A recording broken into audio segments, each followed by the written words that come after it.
Welcome to PAO Fans International. You've got myself and Panathafan. Nick might be joining on some point during the chat. His status is just out tonight, but he might be on. So wait his delayed arrival if he does come on. Welcome, Panathafan. Reg, evening. Good to be back, as always. A lot to talk about this evening, that's for sure. Yeah, a lot to talk about. What could have been a very positive chat has thrown everything into chaos, all because of I don't know whether it's a draw or whether it's the performance, combination of both. A lot to be desired there, but yeah, let's just open the chat. I think we're gonna change the way that we discuss our topics. We usually go chronological, but I guess with the main talk, especially what's happening on social media, in the media, the coaching situation, Diego Alonso, vamos, as a lot of people characterizing him as, for those that don't know, he's a bit under fire, mainly for the performances and the Greek league results. Panathafan, what are your thoughts? Um, so many different thoughts on this, but I'll go with really what the core theme is for me. I'm not a fan of sacking coaches and putting so much pressure just a few games into the season. Um, we know it's Greece, and we know it happens a lot, and we know that there's a history of us doing it. But most clubs, I think Olympiacos changed their coach four times last year in the one season. So putting that all to one side, I look at Alonso and I look at, is he showing the right signs up until this point? And if you look at it on paper, he's qualified us for Europe. We beat Ajax away and we lost on penalties. We beat Lens, who were the clear favourite. That in itself should get him a reprieve, right? The results on the Europe side definitely support him staying and giving him time. The way we've played in the Greek league is different. What's one win, one loss, and one draw? Not the end of the world. I mean, can't drop points in the title chase, but we've had worse starts than that versus some of the other years. But for me, a lot of this talk, unfortunately, I can understand why it's happening, and I can see that the style of play for Alonso has not been impressive at all. Yes, he's had little time to adjust. Yes, players like Pelistri have only been with us, what, a couple of weeks, um, and expect that they're still going to gel in terms of individual players to the style of play, but also to their teammates. There's a lot of reasons there to suggest that he deserves the time, but the style of play for me it hasn't won me over at all. And I think that some of the wins in Europe have been more because of good luck rather than good management. Yeah, yeah. Well, I think Fernando Santos was sacked after a few games when he took over Panathinaikos, and Asteras Tripolis, the team that has beaten us this season, has just sacked their manager as well. So, bit of food for thought. I'm a bit torn on this subject because I'm someone that's very optimistic. I try and find the positive in everything first. So half glass full. But I'll give context from the start to shape my decision. When you know the TD Papa Dimitriou, who I pretty much wanted him gone, even wrote a blog that he should go. Failed in bringing Sadi in. He brought in Diego Alonso. Now, Diego Alonso at the press conference spoke well, talked about his philosophy. He really sold himself, and Papa Dimitriou, with being so long in his tenure without achieving anything, um, was parading that signing, bringing Diego Alonso, and forbidding talking or answering any questions about Sardi. So, a couple of red flags there.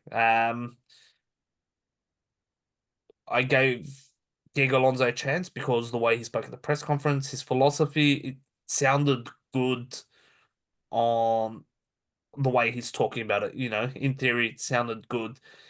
His professional management career hasn't gone so well. Points per game wherever he's gone has been fairly low. He had excuses at Sevilla saying he took over a team that had no preseason, so and so and so and so. Then our preseason came. He wanted to implement his style, and we even lost to a second division German team that barely survived relegation there. So a lot of performance issues. I know it's pre-season, but it looked pretty dire from there. Um, then come to the season, Europe, Botev home, very, very ordinary.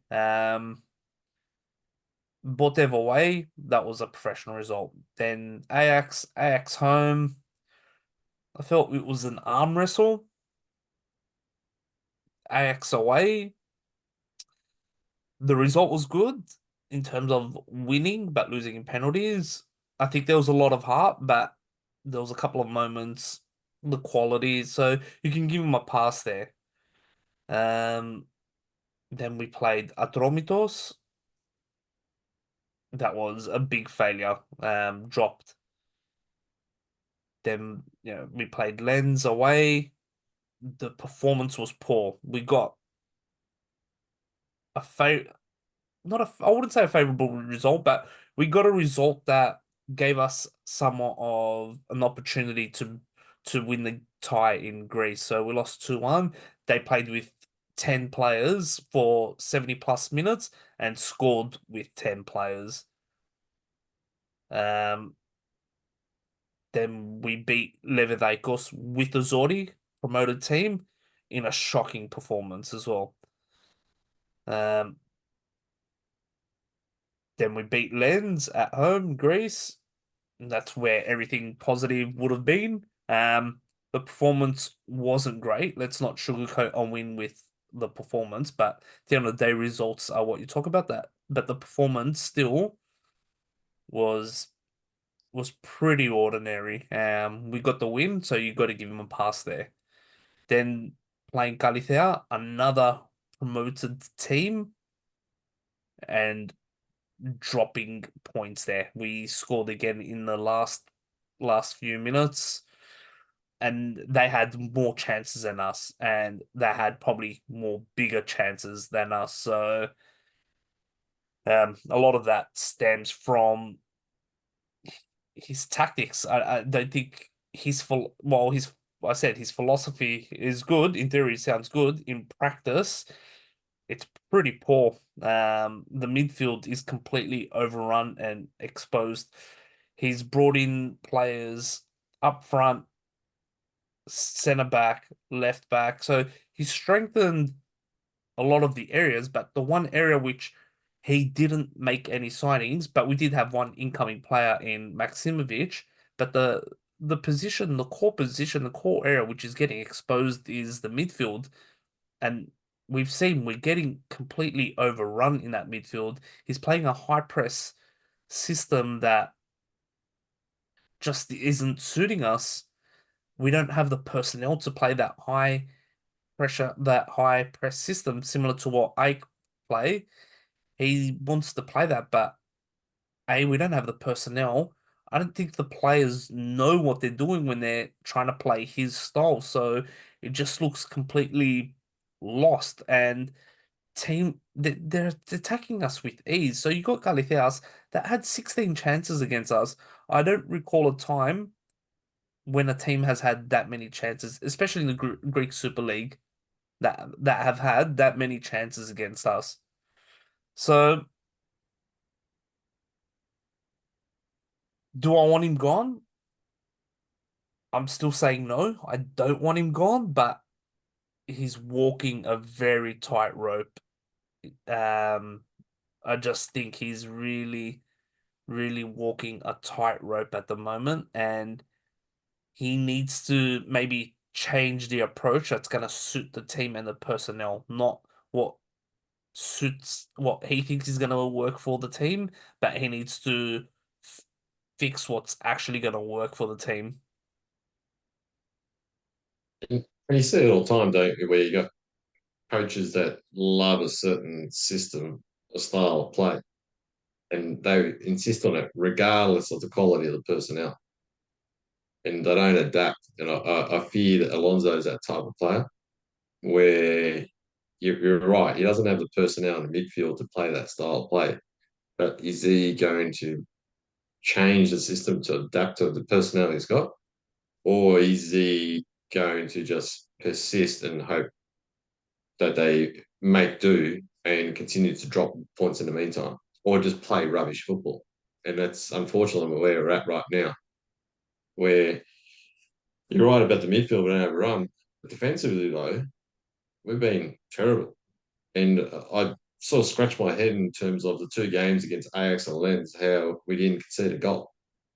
But I can't say we didn't concede a goal because we shut down the other teams creating chances. We were fortunate that a lot of the chances that Lens and Ajax created didn't go in. It's as simple as that. Yeah, well, against Lons, you can say Dragowski was the big hero, and even against Kallithea, you could say Dragowski was the hero from Yep, not causing us to lose. But the defensive issues, and they're going to get pressured a lot when you don't have an existent midfield, someone that's really there. We're seeing a midfield that's not really cohesive. You got yep, a thought that's playing well, but it looks like he's just running everywhere and everywhere, pressing high up, being drawn out. I don't think there's synergy between him and Saren either. So whatever's happening at midfield, I think Alex rightly talked about Saren and Bakasetas not working, but we're probably seeing now that it's the whole midfield, Arao, Saren, and Bakasetas, that's they're not working together. They're not in sync. They're being moved out of position. There's just gaps everywhere. yep. And again, how much time do you give a new coach who's got a new squad and the last player signing was only 2 weeks ago? You got to give the coach some time to sort of implement the game style to maximum effect. So I agree with your point about not yet in terms of timing. Nick, welcome. Nick, welcome, and we'll get your point soon. So we're currently on Diego Alonso, but Nicky, perfect timing. We were just, and we won't disclose to you what Sturge and I are saying about Diego Alonso. Does he stay or go? Because we've both shared our views, and I think Sturge and I are fairly similar in our thoughts, but we've sort of broken down the analysis of it. So maybe, Nick, I want to throw straight to you here. yeah, fresh, Well, fresh on. Welcome, Nick. fresh on, putting you on the spot here, but I know Hey, you've got a good opinion on this. I want to hear it. okay. Oof, it's a tough one. I wouldn't sack him now. As in right now with an international break coming, I think you got to give him the next fortnight, treat it as a mini preseason, and it's all on that Dumba game. Because if we lose that, we're most likely you think the Gavri are going to win. Then we're going to be 8 points behind two teams. That's as good as being out of a title race, basically, because you're chasing two teams down and you're 8 points behind both. So you got to give him the next game. As I said, I wouldn't sack him yet because he did get us through in Europe. It's not like it's been all negatives and all doom and gloom, but the league has been a catastrophe so far because back at when the draw was done, this was like a dream scenario for us. We've got these European qualifiers, new coach trying to learn the league, learn his squad, and we get given the two newly promoted sides and Asteras, who are stable. Yeah, that can be tricky for us as they have been over the years. Essentially, 3 home games. We haven't gotten out of Athens. 2 games at Oaxaca, one at Leoforo against, as I said, two newly promoted sides in Asteras. And to get a measly return of 4 points is alarm bells. your thoughts are closely aligned to ours in terms of not yet. Let's give him a little bit more time to implement the game style. He's got to wake up to himself though. It's give and take. He can't just be a one-way street. Oh, look, I think he's probably feeling the pressure. He may not acknowledge it, but I think in his last press conference, he said, "I know what the problem is. I'm just not going to tell you in this press I heard conference." that. Which actually shocked me. I was thinking, can he see what's going on here, or is he blind or too stubborn? So it's good that he can see the problem. Hopefully, it's not just words though. Hopefully, he's got a mini preseason, as I said. He's got a 2-week period to really Yep. bet his ideas, get his ideas across. My question is, how does he fix the problem? Is he bringing new personnel, or is he gonna adjust the system that he wants to play? Um, Was the system that he wants to play, formation change. the system he wants to play, the players aren't responding. Formation change.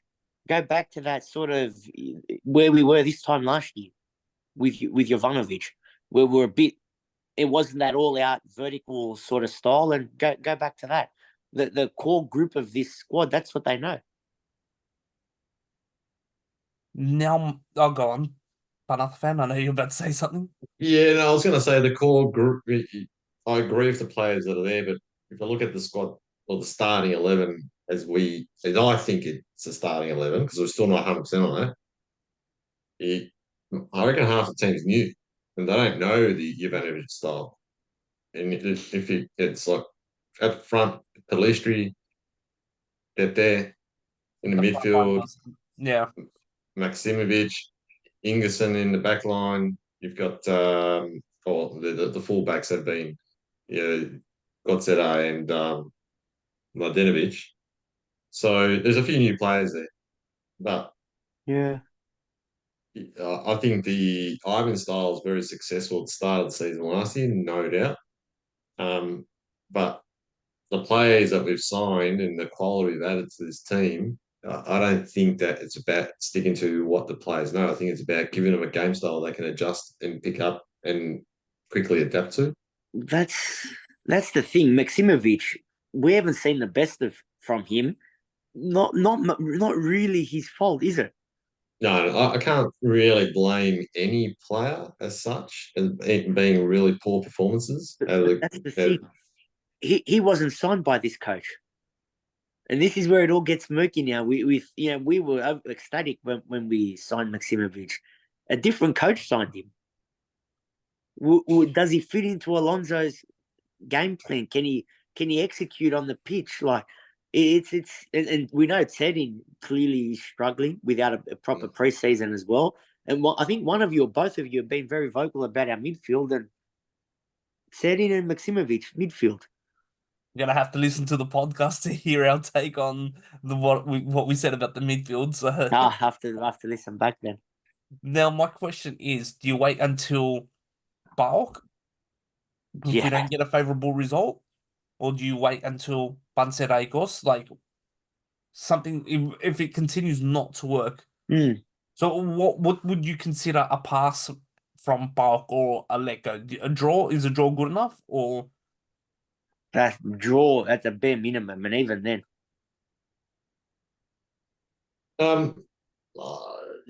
Let's say minimum draw, but I'll also say though, if let's say we do get a draw, they have like 15 shots on goal, they hit a post, they miss sitters up front. Strakovsky saves his backside multiple times over.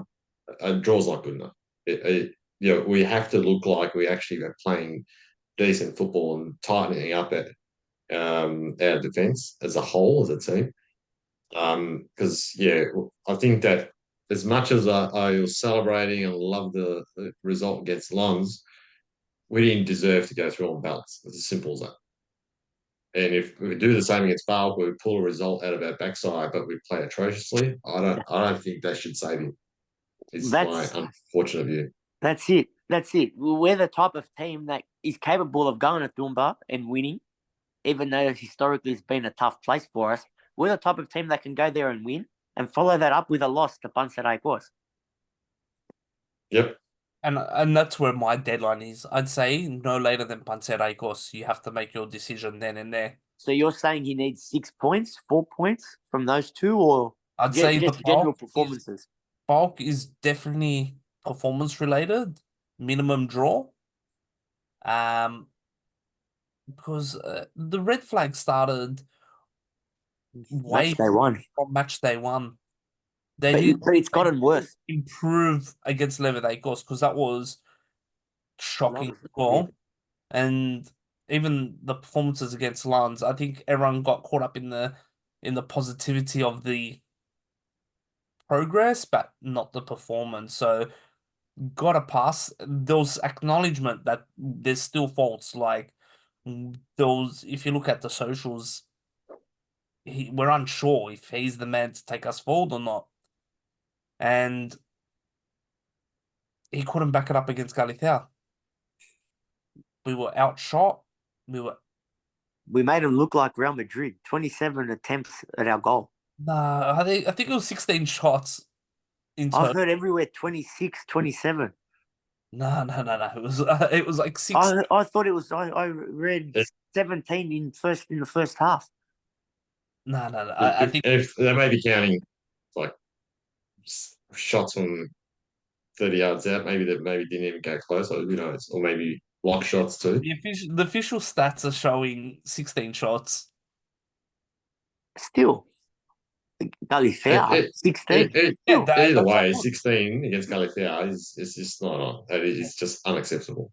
Yeah, it's And 16 shots, 7 on goal, 9 off goal. I'll point out for me what stood out as being like a oh my god moment. This second goal that Kallithea scored. Oh, If yeah. I tried to get it up now, but I PAO. can't. It'd be good to share the screen where the player that scores is Bob Werner that scored Yeah. for him. Bueno.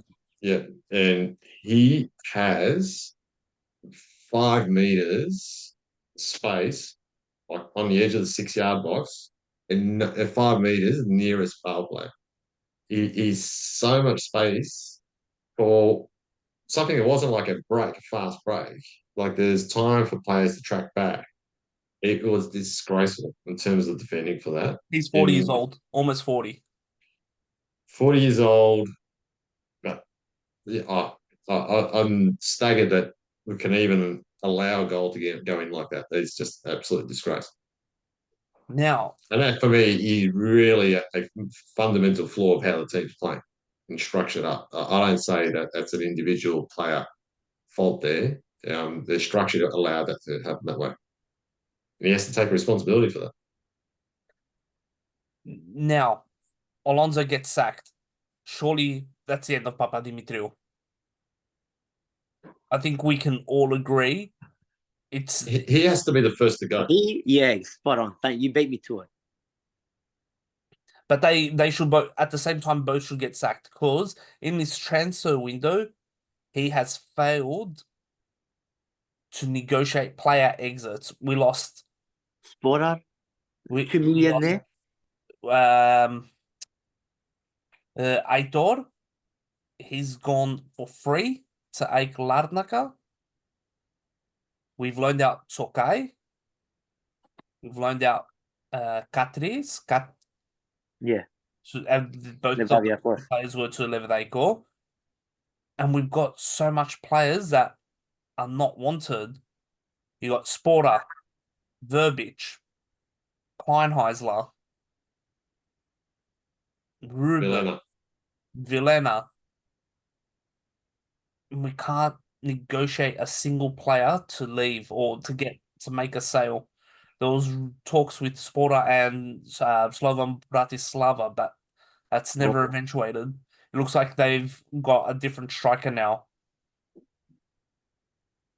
So he's failed in selling players, in getting rid of the deadwood. He's failed in coach hiring. He has to fall on his sword. He's just had one too many chances. I think the hiring of Tsavelas to Panathinaikos as the whatever his title is, I think he has been brought on to give Papadimitriou the flick. I think when the time comes, and I think it's going to be very soon, because they're both in similar roles. One's a technical director, the other one's looking after the football operations. Yeah. But they're both sitting on the bench, both quite animated. I think it's going to be a matter of time. I think Zavelas's status, from memory, it seemed like a higher position. So it wouldn't surprise me if Zavelas is the one behind the flicking of Papadimitriou, and it needs to be done. Especially if Diego Alonso gets the sack, Papadimitriou, if he doesn't resign honorably, he needs to get the sack straight away. No ifs, no buts. If I, Terim I, stayed on, he would have been ancient history by now. yeah, I would agree. So I mean that says it all. And the fact that if Sari, if he took the job on, he would have been ancient history. He's only around because we couldn't find the coach, and we ended up agreeing on his candidate, Alonso, and he's been on record in the past saying he favors the defensive coaches. Alonso's the opposite of that. The So whole thing's a shit show. And he's Sari's got not quite the defensive coach either. No, correct. no, but he's got his own. And I'm sorry for saying this, but he's got his spreadsheet with his list of players from transfer market he's downloaded. On that spreadsheet, there's a separate tab which is coaches, which is downloads from Wikipedia. Oh, who's free? I'll go for this guy. I really do, all jokes aside, I really do question the strategy and the thought process of his hiring, especially as you said, Nick, that he wants defensive coaches and yet it goes against someone like Alonso. Really does not make sense, does not align with his strategy. Probably because there is no strategy. But I've got my concern is okay, we sack Alonso. Do we trust Papa Dimitriou No, to have a better name in that spreadsheet no. that is going to give us more comfort? No. No. He has to go first. They have to get someone else in his place, someone who's got contacts in the market that can actually have a keen eye on a good coach. And then we can make that move on Alonso, not before. Well, Would Zavella know anyone? yeah, he's played He's played. He's been around, long enough. Yeah, played in played Germany. overseas. Yeah. Yeah. But yeah, But, do you but they've bring got to have the contacts in the agent market as well and be able to have a very strong network in the international market and the European scene well in terms of being understand who's available. the thing And is, that's the do we go and band-aid? Kovac is still without a job from memory. Last I checked. Do you go band-aid approach and bring in Vokolos, or that's straight out no? He's defensive minded. That was one of my top picks that I thought was a sensible choice. I'm I'm 50-50 on it on Vokolos. But with this roster, I wouldn't give it to Vokolos. Exactly. You know, After the transfer window we've had, and still could potentially have. I don't know how deep you guys are in on this episode, but it looks like there's more coming in terms of transfers. After this transfer window we've had, can Vokolos really manage Palistri? my answer to that is no. Vokola is not even proven in the Greek league in terms of coaching teams at a higher level Yeah. in Greece, let alone Europe. So Go to no, Asteras or go to Aris and do it consistently there first. correct, spot on. Otherwise, no, well, no. And no disrespect to him, he could well be a great coach in time, but if the squad that on paper that we've built, and let's be honest, it is probably the strongest squad we've had in the Since we last last won the decade. league. Since we won the Yep. league. Since Gilberto Silva, Cisse, Karagunis, yeah, easily. Yep. So, do we trust an inexperienced coach for that sort of squad? No. That And season, it kind of, we went down that path. Tenkare, remember when Jan and Neoplias took over? true, That was a long time ago. yeah. very long time.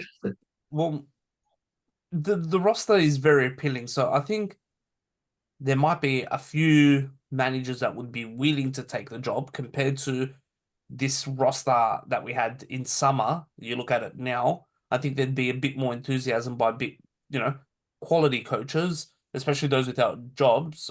A name that's being thrown around is Urs Fischer, the Swiss coach. He's without a job and he's managed some pretty decent clubs. He's managed Basel, Union Berlin. So it's one to think about as well. In terms of bringing it back to Alonso, though, like I know it's a pointless question, but I'm gonna ask it anyway.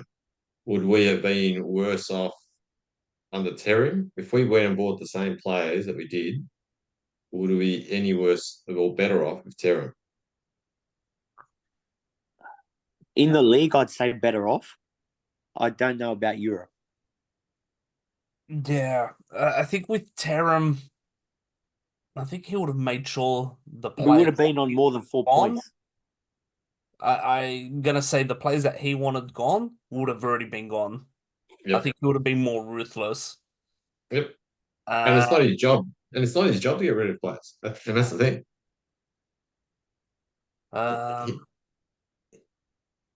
I think I don't know what to.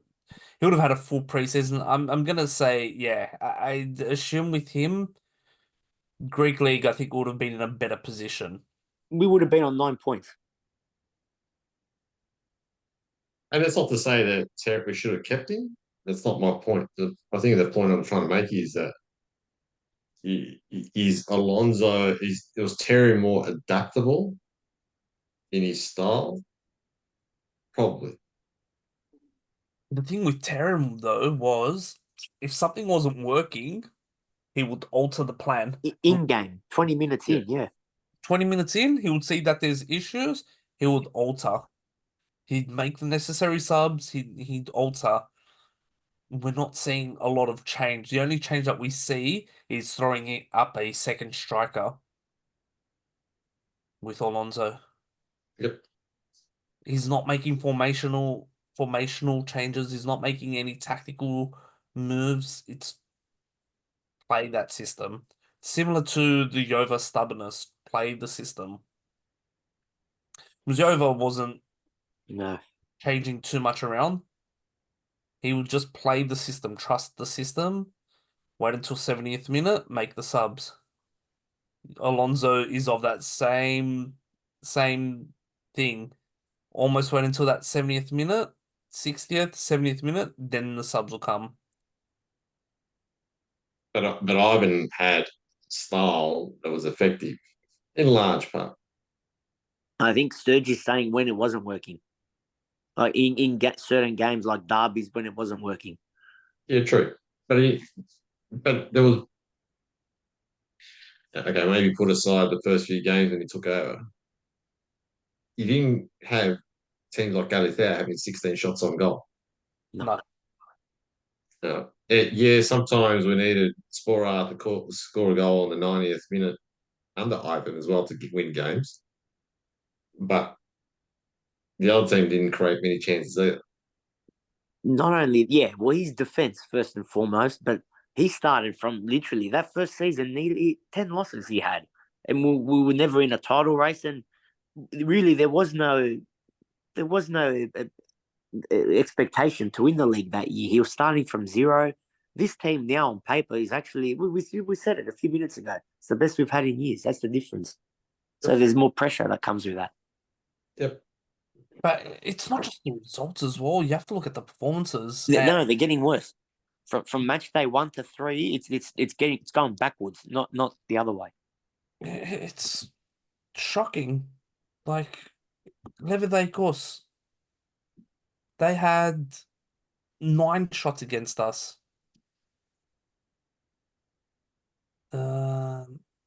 Atromitos. Asteras. Sorry, Astera, sorry. 12 shots. We're leading teams that are okay.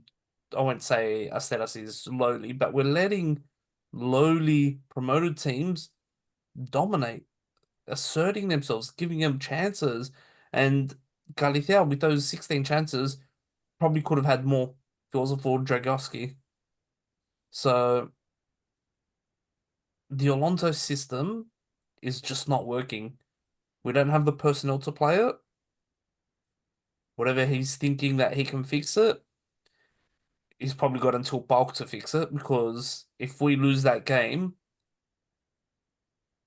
I think that's his goodbye.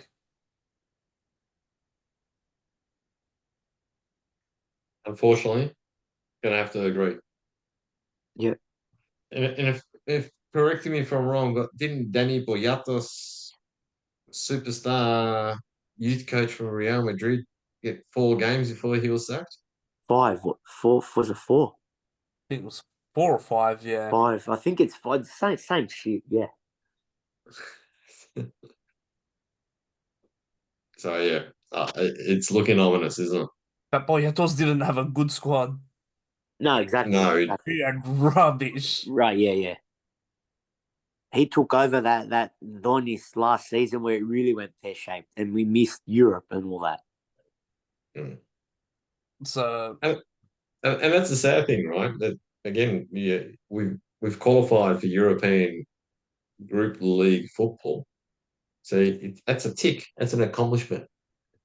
And during to the knock out opposition we had, yeah. exactly who we eliminated. Yeah. So we won out of 6 games. We won 4 and lost 2, and we've made it to the group stage. I know it's the Conference League or the Milko Cup, depending on the official versus unofficial name. But still, it's an achievement against those teams. And yet here we are. We're still debating as to whether he stays or not. The And positivity lasted 72 hours. it, Like I said, well, this podcast would have started off with a lot more joy. We would have had to talk about Lens game, but now, especially with what's transpired since the Lens game, from Lens game to Kallithea, and then post that, there's a lot of questions. They'd be kicking themselves. The whole Denso thing and how he missed the game, and then they look at our results in the league and they think, how did we lose to them? Yeah, exactly. Let's now change a bit of direction, because the positive thing about football is you win, you lose. We're talking about the manager. Let's talk about the win. Lens in Athens 2-0 win.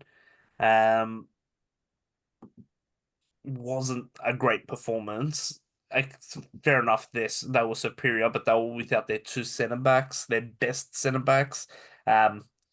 Medina, who was suspended, and Kevin Danzo, who was in Rome on a medical with Roma, which he failed.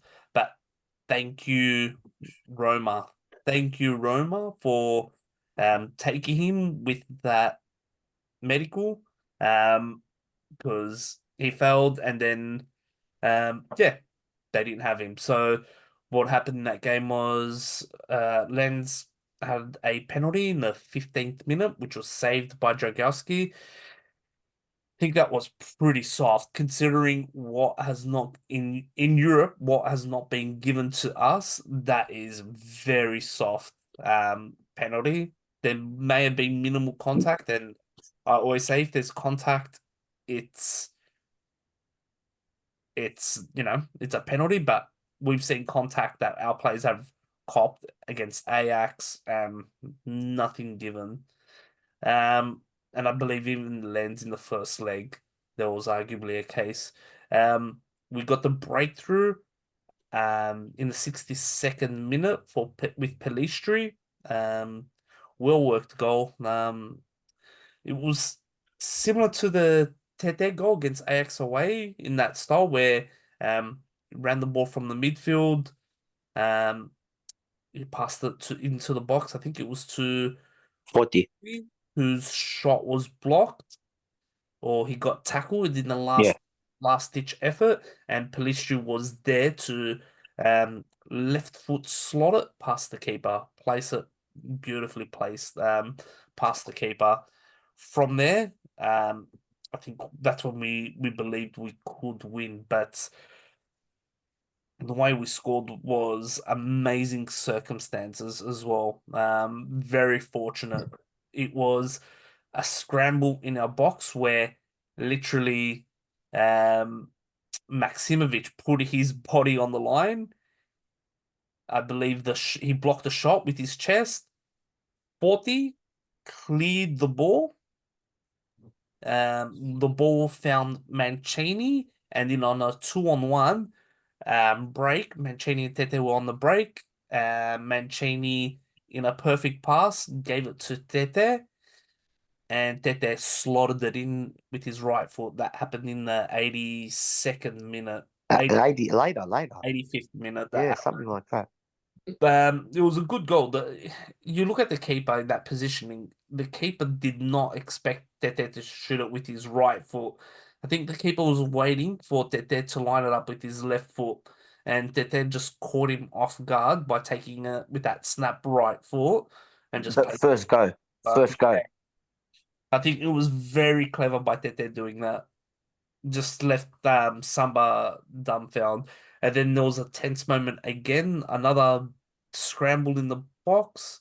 I think we cleared it off the line or thereof. I think there was a big moment and we survived. We held on for a famous 2-0 victory.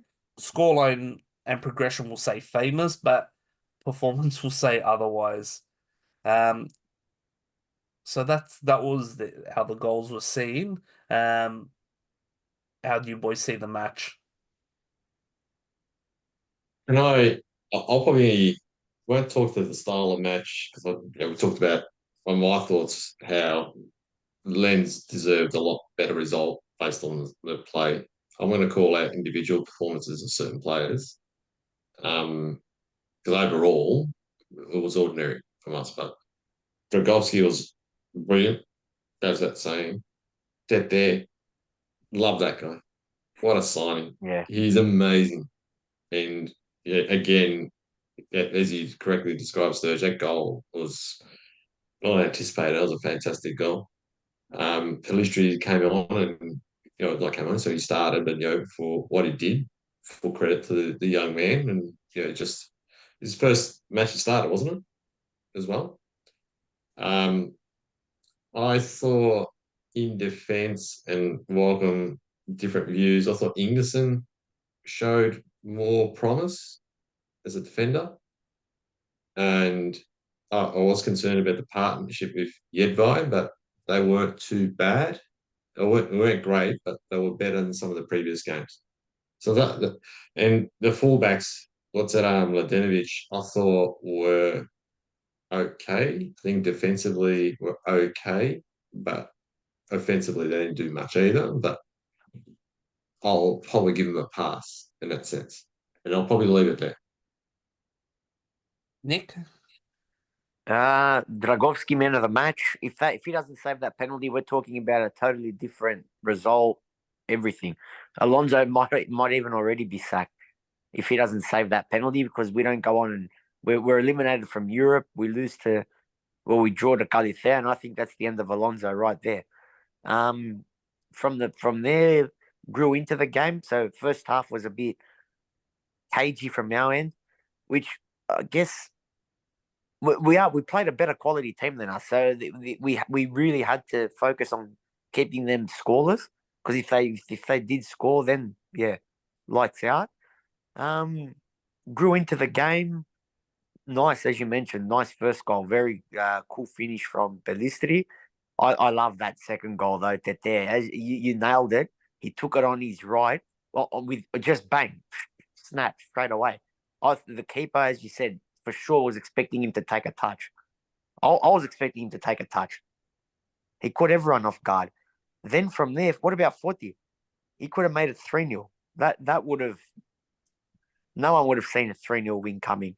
But you're right, we rode our luck there. There were a couple of goal line clearances and all that down the other end, but it was just about getting through, really. Have you guys spoken about our group?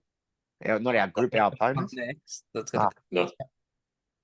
Yeah. It was just crucial to get through. I mean, if Lons, if they got in, would have been the second favourites behind Chelsea to win the whole tournament, and we've just eliminated them. That's huge, and this goes back to that Alonso talk. If he can just get it going in the league, there's a flicker there. There's a glimmer of hope there. If you can knock Lons out, you know what I mean. All right, we rode our luck. Any Greek team would have to knock them out. It's a consistent performance of what we're seeing in Greece as well. No, I fully agree. Yeah, yeah. Yeah. Lens had double the shot on us. But I agree that, yeah, Dragowski definitely man of the match. I felt Seren, Bakasetas were fairly anonymous in that game again. A lot of question marks about definitely Bakasetas and his ability sitting in that position and the chemistry, as well as Seren. I think he maybe looks a bit tired. He's come from the Euro, hasn't really had the preseason, long season as well. He's not looking like the quality eight that we need. But you have to give credit to Alonso because what did help the subs, he made a triple sub, which paid paid dividends, immediate impact. So Vayanidi. Bayanidi, Yeah. Maximovic, and Mancini. So he took off Teran for Mancini and Bacaseta. So he threw Tete as the number 10. Um, and it worked. It absolutely worked. They I'm all glad had, you mentioned Mancini. I'm glad you mentioned him because Mancini for me was fantastic. From the time he came on. yeah. Even Juricic, he played like the last 10, 15 minutes, came on 82nd and went about 7 minutes injury. He gave it everything. He was sliding, he was cutting everything. Like he got, you know, he came on and he really showed his worth. I'm really enjoying the effort that Juricic is putting in. So, I think he's turned the negative chatter about him from last season, and has put that behind him. And I think the fans have moved on from that because he's putting in some really positive performances and he's putting in effort. He's showing his worth at the moment. And I was saying, and I think I said in a earlier pod, he could perhaps be the next Al Bernard. I don't think he's going to start, but I think when he does play, he's going to provide that magic that we need from him and that we expect from him. And he's going to hustle, and he has been hustling in what we've seen. And he deserved an assist, didn't he? He did. He set up Yes. that magic ball for Forty, who missed an open net, so tired legs. But it is what it is. But As fans, though, we can be very selective about who we criticise and who we let go. If that was Spora, Oh, same But opportunity. the thing is, Porter would have not been running as much as 40 in that 90 minutes. So you have to look at the players as well. But yeah, like I said, the performance. If you're a Panathinaikos fan, you were on the edge of the seat for the whole 97 minutes because the performance was not good. Um, but we got the result, and always results are most important. Um, so yeah, I'd say it's a famous night for Panathinaikos in terms of the result and the implications that come with it. So we will be performing in the Conference League. And from there, it's a new format. Nick, I think you know the format best. Before I say who we're up against, do you want to run through the format? Because the conference, the there's no more the group stages. no, exactly. It's not just the conference; it's also the same for Champions League, Europa League. Key difference with Conference League compared to those two is it's only 6 games in the league phase. So the league phase replaces, as you said, the group stage. They have 8 games. So the first match day, and this is the other point I was going to make as well. the first Champions League, Europa League, which two of our opponents in Greece, PAOK, Olympiacos, they'll be playing European games in a fortnight time. We don't have that because we only play 6 games. Conference League match day 1 isn't until October. So he's got to really knuckle down over this next fortnight. He's got to get a result at Tumba, and he's got a month to go hard in the league. So that's one key difference is it's only 6 group stage games. We were in pot 5, the team to be feared from pot 5. And you get a team, so it's no group though. So like, for example, we got Djurgården. So Chelsea, for example, might not necessarily play them. You just play one team from each pot. And just not home and away. It's just you'll play each team once, 3 at home, 3 away. So then from there, it's it's not 36 teams, is it? No, 24. 20? No. Yeah. So it's more than 24 there.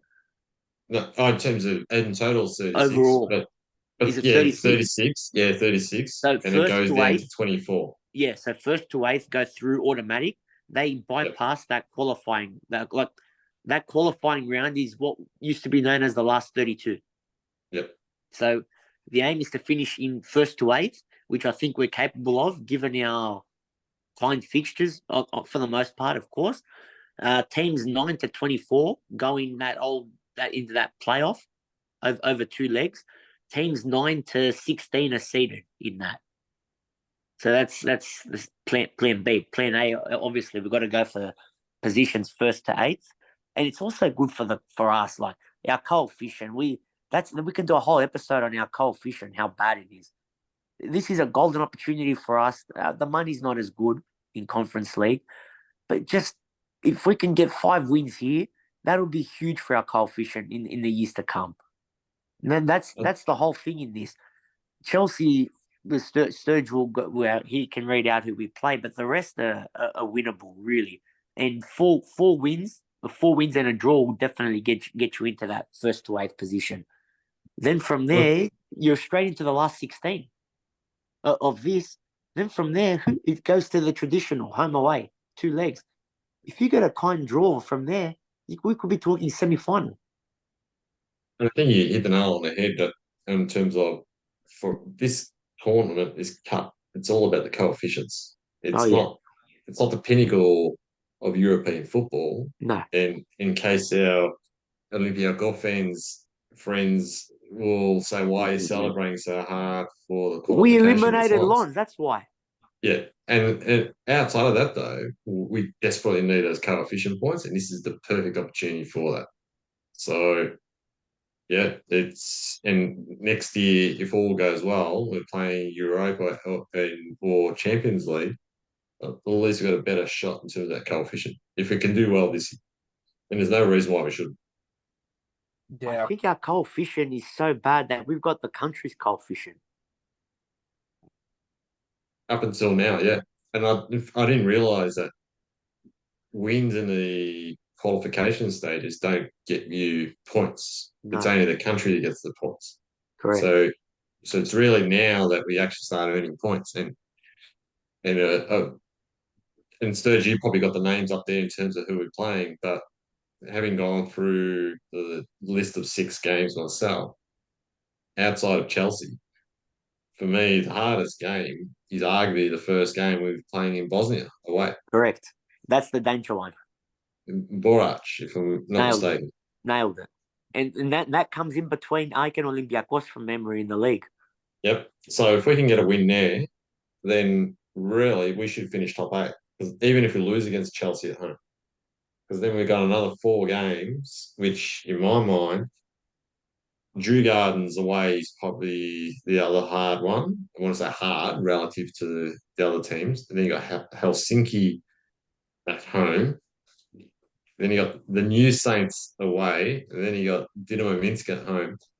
Guys, if we can't win those, then we've got no chance. Not with this squad now that we've built. No way. Spot on. Yeah, so the games are as follows. So we've got Borac, which is a Bosnian team, but I believe they got Serbian roots. Yes. Serbian background, Serbian roots. If I'm incorrect, I do apologize. I don't want to die. No, you're No, correct. You're I can correct. 100% vouch for that because I've got a Serbian friend who was training to be part of their squad in the 1990s. So there you go, Serge. Definitely Serbian background. So you expect that's a tick win. Chelsea, no need for introductions on who Chelsea is. Then you got Djurgården. They're a Swedish. Swedish team. I think that's going to be a bit of that tricky. I think that schedule where they fit in and away isn't ideal. Then we got It'll be cold. When do we play them? November. 8th of November. Yeah, Okay, on my birthday, right? Almost. So that their season must be finished by then, though. They'll be in their off season, will yeah, they not? correct. Which is a positive for us. Yeah. So we got them. Then we got Helsinki in Athens. We got New Saints. Now that game, if you see their ground, looks like your local park with some. They've moved it. But yeah, there's talks that it will be moved to Shrewsbury, which is in England, but near the border there. So if you want to do yourselves a favor, just look up the New Saints home ground and just have a laugh of the Conference League in all its glory. And then final match day will be against Dynamo Minsk, the Belarusian team. So look, they say 4 wins should get us to the top 8. I believe that's the thing. I think we can get 5 wins here. I Yeah, think of course. target needs to be 5 wins. Then we get that buy round. We fix up our coefficient a bit. You receive the same amount of coefficient points in Conference League and in Europa League in the group stages as well. Do you? Yes, it's the same point, Right. but So it's just the prize money. the prize money is Okay. significantly lower. Um, so it's important that you get wins at this stage because next year, if we're in any qualifying round, anything, we can actually be seeded. We can avoid your Ajaxes and Lens. We don't have to worry about that. So, or you can be like, I can lose to Noah's Ark. So, but this group stage is How very. about that? They play Chelsea. That Noah team is worth next to nothing. He's playing $1 billion squad in Chelsea. Yeah, a remarkable achievement. It's a feel good story if you look them up. But yeah, but for us, Chelsea, that will be a sellout for sure. Um, I've got a cousin going to that already. so it Not missing wasn't it. ideal drawing them, but what can you do? They're the pot one team, and that's the pot one team that we drew. No, embrace it. Embrace it. We get, as we said, we get 6 games and 4's enough. 4 wins will be enough. Embrace it. We want to test ourselves and we want to get a sellout crowd, which we're going to get. I wanted one marquee, like one glamour fixture, and this is it. And honestly, they're not going to take it as like Real Betis. If we got them, I'd be more worried, even though Chelsea on paper is tougher. Because Chelsea's going to want top 4 Premier League. They haven't spent the billion to win the Conference League. They couldn't care less about that. Yeah, that's a fair point. That's a fair point. But yeah, look, I'm not going to give predictions where we're going to finish. I think when I did that No, last, it's still early. It's still early as well. when I gave predictions on if we make that top 8, whatever, last year with Europa League was just a complete failure in my opinion. So, But I think We've got to. we agreed though earlier that Alonso either will turn around in a couple of weeks' time or he's going to get sacked. So come start of October, either he's going to be finding form or we're going to have a different coach. So it was no way nobody could predict it right now. No, exactly. And not only for us, for our opponents. We don't know what state like that Swedish team will be in their off season, for example. We don't know what state Chelsea's going to be in come the time we play them. They could have a new coach. It's pointless now making predictions. I think the Swedish league finishes in November, so I think it's a week Okay. after They'll we're be playing. still going. Okay. Yeah. The first game though, Panathafan, you nailed it before. That first game is the one. got to get off to a good start because it's match day 1, and then there's Chelsea after that. You don't want to be winless after 2 match days in this. Then there's pressure going on the last 4 games, and it is winnable, even though it's away and all that. They're no mugs. They pushed PAOK all the way only a few weeks ago. Yeah, I agree. PAOK won both games, home and away, but I think, if not mistaken, I think At Dumbo especially, they caused them a lot of problems. they scored like 3 goals against them. Yeah. Yeah, so yeah, they're not mugs. No way. That's all right. That's all right. I think we need to just, get wins and that's it. Take the job seriously and home and away.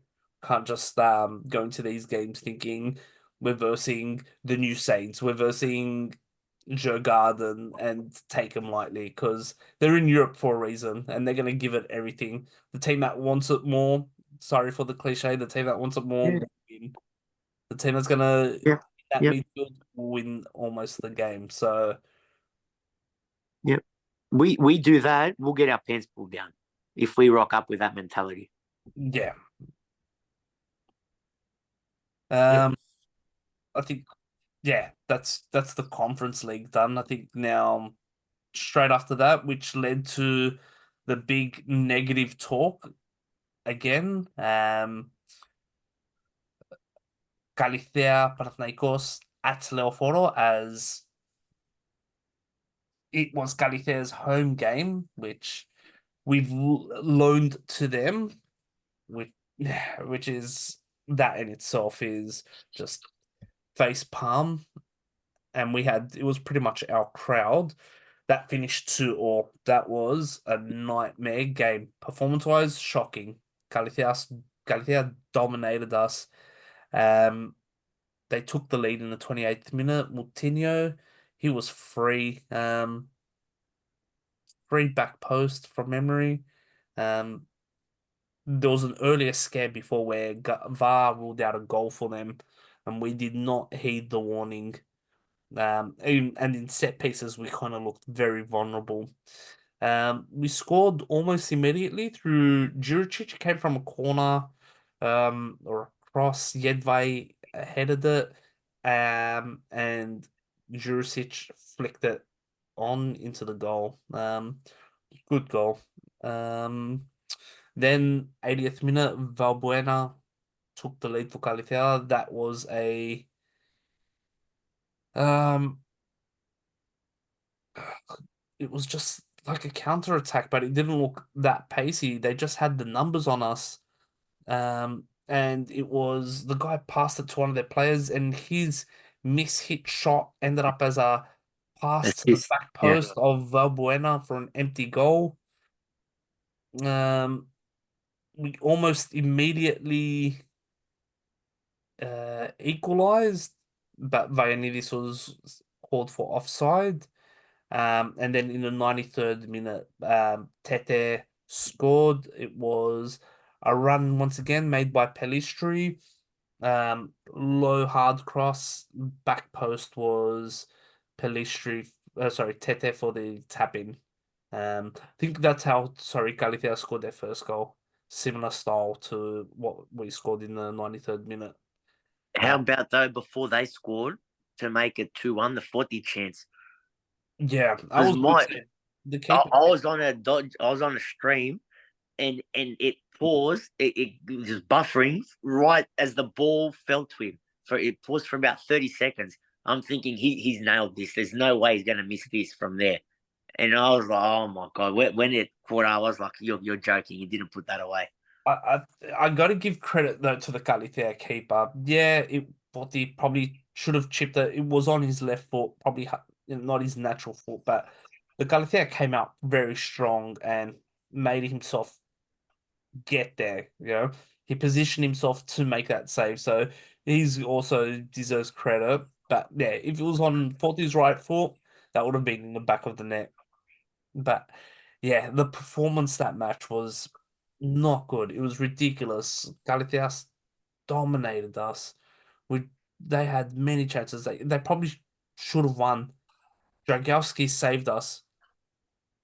And, you know, and then I'll talk about Drogaski later, just as an individual sort of thing. But shocking performance, not good enough, not by the level of this club, by the opposition that we had. I think Kallithea, a decent team, they'll survive this season. But that doesn't mean that we should be dropping points to them. Not in that manner. Not being dominated in Leofordo as well. So if I tried to get tried to get the images up of the goals that Galatea scored just to share on screen, but it's destroying my internet bandwidth tonight because I paid top dollar for mega downloads and I get rubbish. But that's another discussion.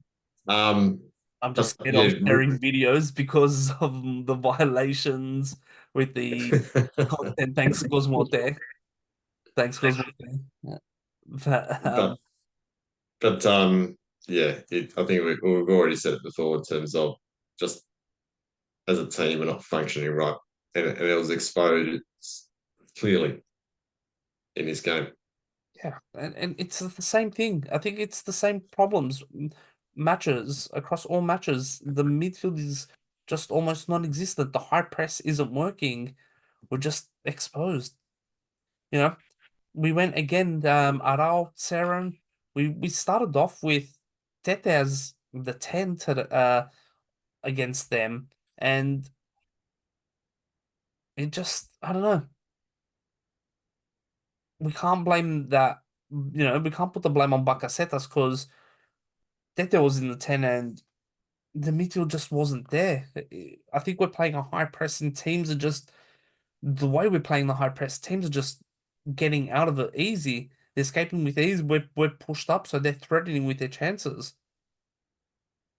It's not working. It's either not working well in terms of it's not being implemented correct or it's flawed. And if he thinks it's working, then his his system is flawed. Or else he'd be making changes to his system. So if Well, he's identified the issue,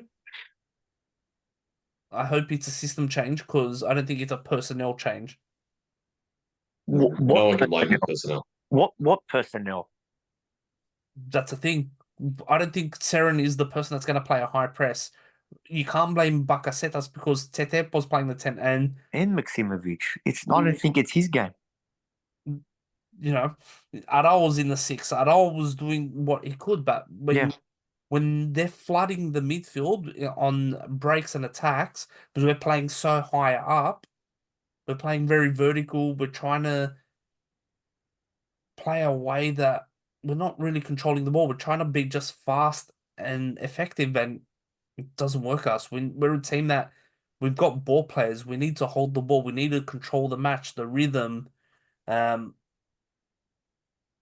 and that's not what we're doing. So, and we're not controlling the match. We're going high octane, giving the ball to them. We're all out of position. We don't know how to play the high press properly, or the way Alonso wants us to play the high press doesn't suit us. It's flawed. Yep. Spot So, on. That's the key takeaway from this whole episode, this whole Alonso discussion is that one word you just used there, control. That's why the performances have been off. We lack control in the midfield. and the next game It is all goes back to that, the control, the lack thereof. against Bulk. Bulk is a team that is devastating on the counter. Yeah, see, they're gonna let us control it. Yeah, exactly. I don't think we're going to play a game that controls. I think we're going to go high octane. That's what I mean. It's gonna favor them. That is basically playing into their hands. If we go into that same style, up at Tomba, trying all, With the spaces as well, left, right, and center.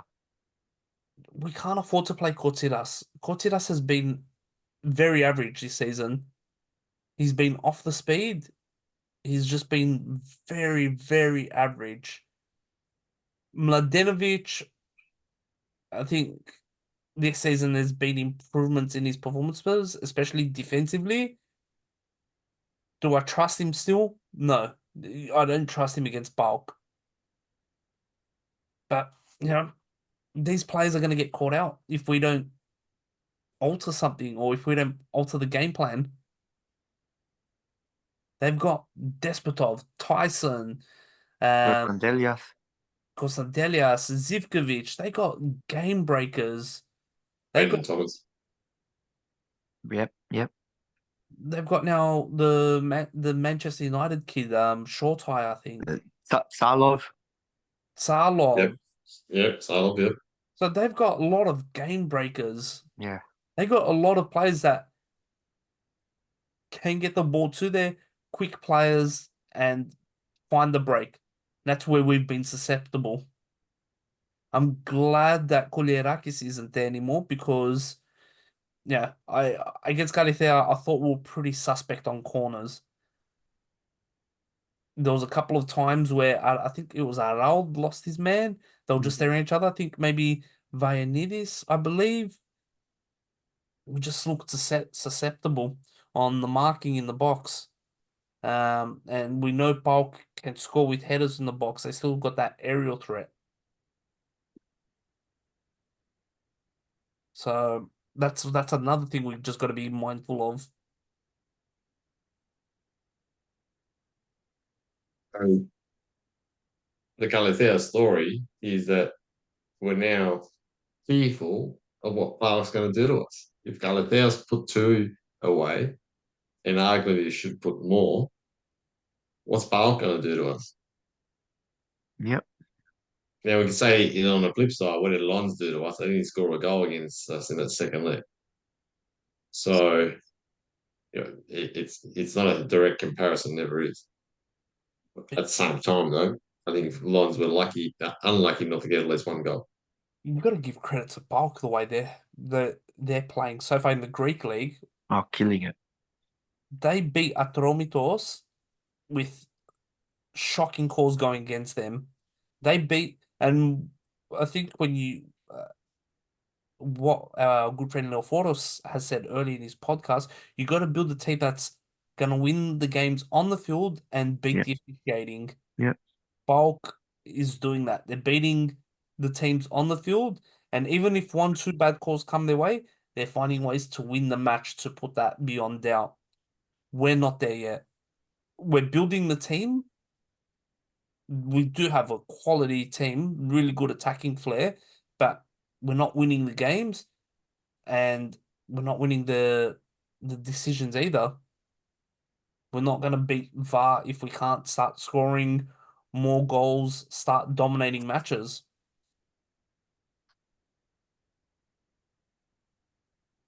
And, that's why I think Bulk has turned into a really good, well-structured team. And yeah, I definitely fear, like I said, if it won't surprise me if this is like a 3-4-0 Yeah. Bulk win over us. That will not shock me. Last I season. think I'll be more shocked if we win. Yeah, That's where I'm at the moment. Last season, they tore us to shreds in every game they played us, bar that first leg of the cup. You're right. So, and that's where I'm at. So, but Alonso has talked about knowing the problem and Yeah. fixing it, and that's going to bring me to this next point with the transfer market. It is, I think, almost closing. We did say that we're lacking a midfield, and there is a midfield that has gained traction. Um, came off, came out of nowhere. No one really knew if it was a piss take, really. If it was just a name thrown out just create a story out of nothing. But Marseille player Unahi, Azedine Unahi, is linked to us. Now, it's a shock. It came out of nowhere. Now on transfer market, he's got a 12 million euro market value. So he's joined from Angus to Marseille 2 years ago. Um, Moroccan international, 30 caps, 5 goals. Can play across the midfield, so he can play as the 8-6, even as a defender, right-footed. He's the player that we need. 24 years old, great age. I always say we need to get younger. Um, Interestingly enough, so you got Gazeta picking up on it. Chorianopoulos, I'd say a reputable journalist, reporting on it. It's not being picked up on transfer market, so that's Can one. I can I share something hot off the press? And this is hot off the press. So there's a French reporter, Sebastian Denis or Denis, depending on how you pronounce it. Seems to be quite reputable. He's got a lot of followers on X or Twitter. He's reporting that Marseille have agreed with Panathinaikos and Olympiacos for a Oh, loan, and that it's up to the player to decide which club. oh, So this guy's got 58,000 followers, so he's certainly no anonymous troll on social media, and that's the latest report. French guy, we not a got Greek reporter, to get him. and on loan. So Oh, Garafla, fucking Anzun, anyone, get it done. So that to me says that it's legit, that our interest is legit, that there's something definitely there, but we're certainly not on our own. That I think they were after him first. Olympiacos. I think so. But Okay. I before I jumped on, I read Nikolayanis on. He's on SDNA. He's on Sport FM. Yeah. Panathinaikos supporter. He was saying we've been looking at him for about 2 weeks. Right. Big, phenomenal player. We lent him that topples ballistic. Anyway, mate, look, I'd welcome this sign if open arms. He was being chased by Premier League clubs after that World Cup with Yep. Morocco. The thing is, he's got a fellow Moroccan at Olympiacos. We failed to sign him, then where to? Was this is the mid that we need? Yeah. Well, it's got to get done like ASAP, like today. When's the European cutoff? You're not going to just sign him to play in the Greek league. Oh, the European cut-off's midnight 4th of September, so we've got what, a bit over 24 hours. Yeah. Oh, so we've got a day. Yeah, so what, midnight European time? So it's a day and a half, effectively. Yeah. Yeah. Yeah, across all French accounts, it is noted that it is between us and Olympiacos. Oh, he can't go there. He's got to come to us. Yeah. Everyone's reporting it now that it's between us and Olympiacos. So that's going to be a transfer saga to watch, especially on deadline. Well, yeah, as Panathafan was alluding to, that's going to be we'll have an answer in the next day on that. And if it's us or them, then neither will let it drag on to get him registered for Europe. Yeah, I'd say we'll know within an hour or 2 hours. Exactly, but I still think even after that, there might be one more signing just for the league because there's another 10 days or so to go in the transfer window. We need to sell a player as well, though. Yeah. Well, I was hopeful. I thought we would have sold 3-4 by now. There's been those long ongoing talks about Sporter. Well, that's gone now. That's almost effectively gone. Unless there's a Saudi club I know are perfect. Is the type of Ibrahimovic mold, if you guys want, by the name of Sporter. So, but yeah, I think we need to get rid of players ASAP. Vilena, Verbic. Who's going to touch Vilena on the money he's on? That's the problem. He's earning more than Verbic. I would hazard a guess and say to these players, we're probably hoping that Alonso gets the sack. and a new coach will come along and give him another chance. There's nothing stopping that from happening. Verbic for sure. Because we Yeah, saw with Terim when we had the last managerial change, there were a couple of games there where he came in and did a job. yeah. So, yeah, I mean, he's on 1 million plus as well. So he wouldn't be easy for him to find something similar. Now, this is his last year on his contract, if I'm not mistaken. So he'll be a free agent at the end of the year. Same as Spora, if I'm not mistaken as well. Was Spora a 4 year contract? I don't know. Sporter Can't was remember. 3, I believe.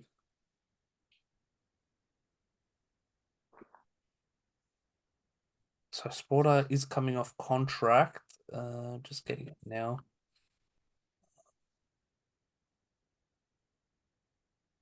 No, don't even have it up.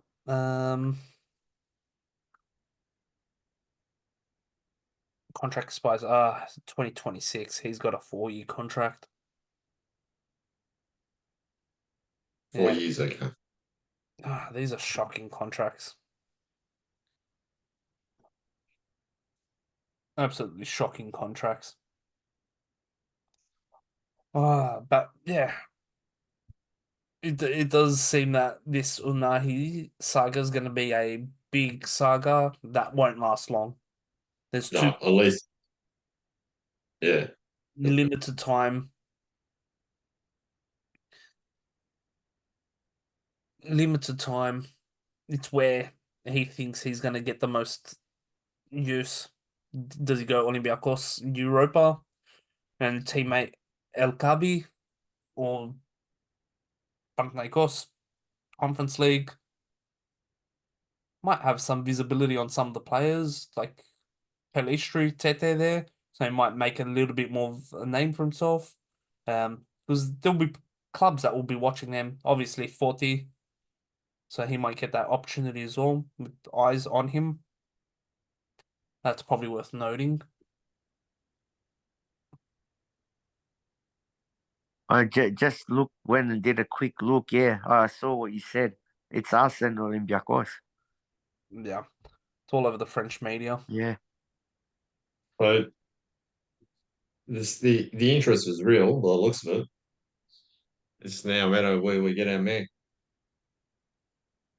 Even if it's loan, I'd take it. Oh, absolutely.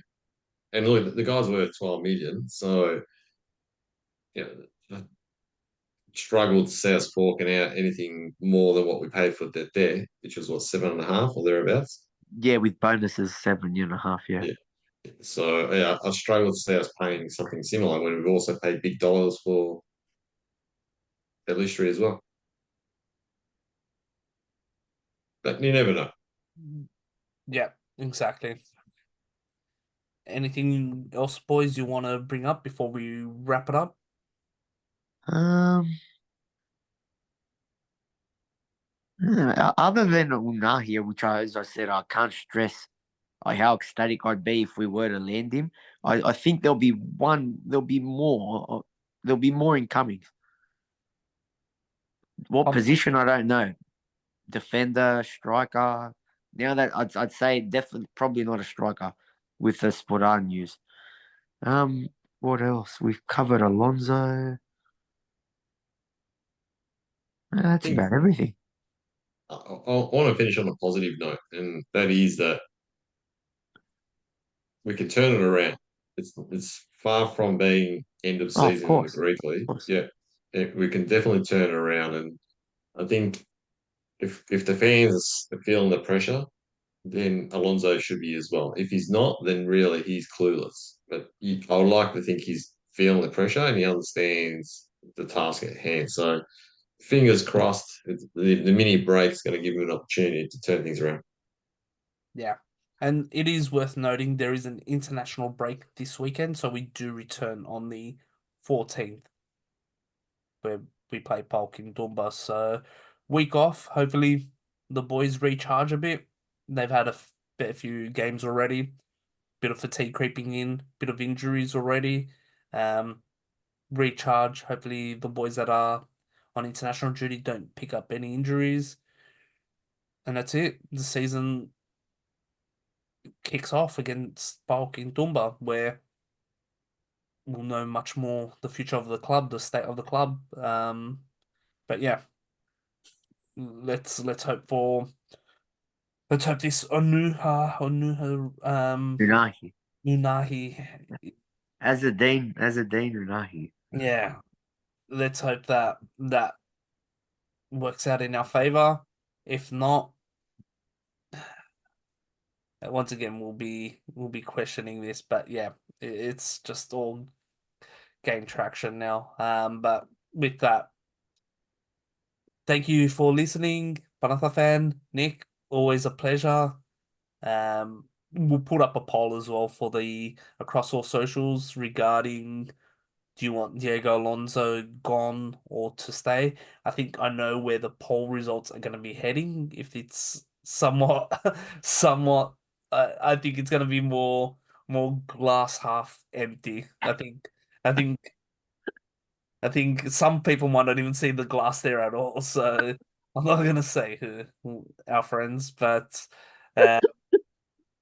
but yeah, we'll put the poll up. Respond. Thank you for listening. Panatha, Nick, thank you. Thanks, Serge.